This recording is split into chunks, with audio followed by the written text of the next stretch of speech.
Dans le cadre de l'opération NIA menée sur la rive droite du fleuve Niger, les forces de défense et de sécurité poursuivent leur mission de contrôle de zone dans la région de Tillabéri, permettant de maintenir une stabilité relative dans cette partie du pays, souvent exposée à diverses menaces. Dans la nuit du samedi 12 octobre 2024, une unité des FDS en patrouille près du marché de Yuri a intercepté un véhicule transportant 12 cartons de produits pharmaceutiques contrefaits. Les premières investigations ont permis de révéler les liens étroits du convoyeur avec des réseaux criminels opérant dans la zone du parc du W. Le 13 octobre 2024, une autre opération de sécurisation a été menée en Banga dans le cadre de l'opération Lakalkanei. Lors de ce raid, un individu suspect, Abdraman Saleh, a été interpellé et 5 motos ont été saisies. Le suspect a également été transféré aux autorités compétentes pour enquête. Le 14 octobre 2024, les FDS ont interpellé un individu suspect à Boulundjunga.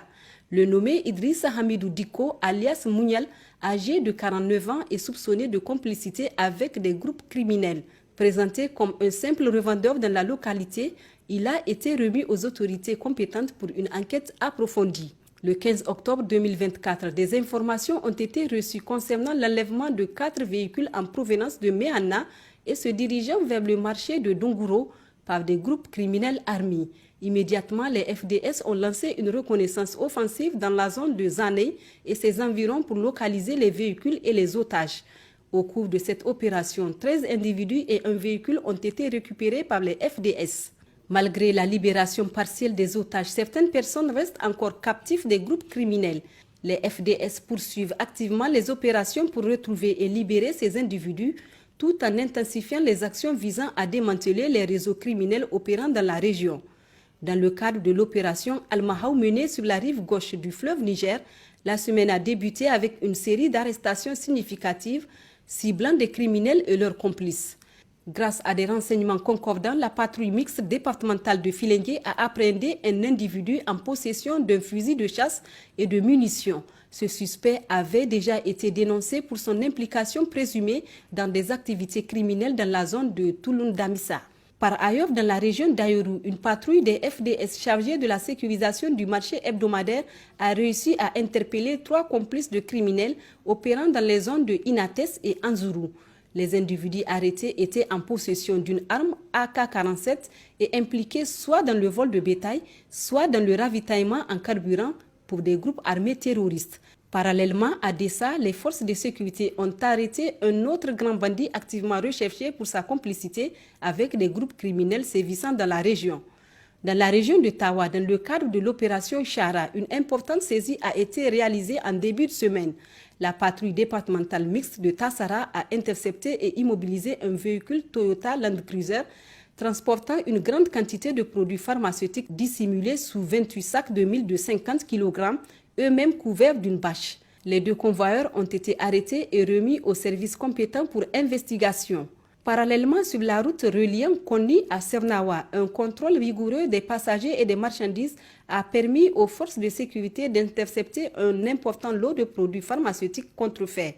Parmi la cargaison saisie se trouvaient plus de 390 cartons de médicaments, incluant du tramadol, du socomol et du prégabalin.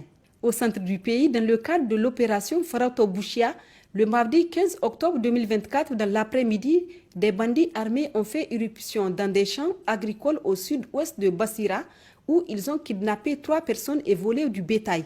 Aussitôt alertés, les forces de sécurité ont engagé une poursuite contre les ravisseurs, à abandonner le bétail et les otages qui ont été récupérés sains et saufs et ramenés dans leur village.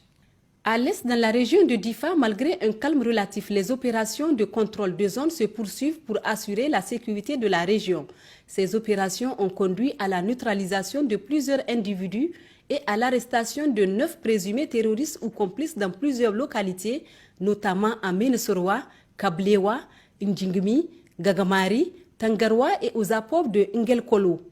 Les forces ont également saisi 2 fusils AK-47, 4 chargeurs, 26 munitions ainsi qu'une importante quantité de vivres destinés à ravitailler des groupes terroristes comme l'État islamique en Afrique de l'Ouest et Boko Haram. Dans le cadre de l'opération Garkuwa menée dans les zones de défense numéro 2 et numéro 8, les forces de sécurité ont intensifié la lutte contre le trafic de stupéfiants. Cette semaine, à Arlit, une opération de fouille dans un garage à la périphérie de la ville a permis de saisir 244 boules de cannabis pesant 114,18 kg et 10 sacs contenant 4100 baguettes de dynamite. Aussi, 4 trafiquants ont été arrêtés et remis à l'Office central de répression du trafic illicite des stupéfiants. En parallèle, une patrouille militaire du poste de reconnaissance de Puy Espoir a intercepté 5 véhicules suspects en provenance d'Agadez et en partance pour Chirfa.